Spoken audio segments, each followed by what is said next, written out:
A San Antonio man has filed a lawsuit against Homeland Security, claiming federal agents arrested him and deported him to Mexico, where a drug cartel kidnapped him. According to the claim, U.S. citizen Julio Cesar Ovalle was walking on the city's northwest side June 11th when he was arrested by Border Patrol. He didn't have identification with him and was deported to Nuevo Laredo the next day. Ovalle says while in Mexico, he was kidnapped by a drug cartel and held for ransom.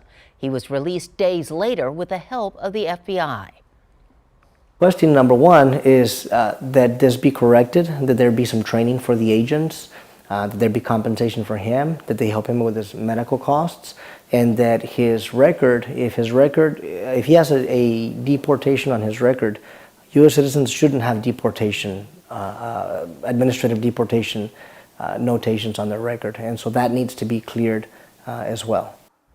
On Monday, the Espinosa law firm and city officials will hold a news conference calling for the federal government to answer to the claims.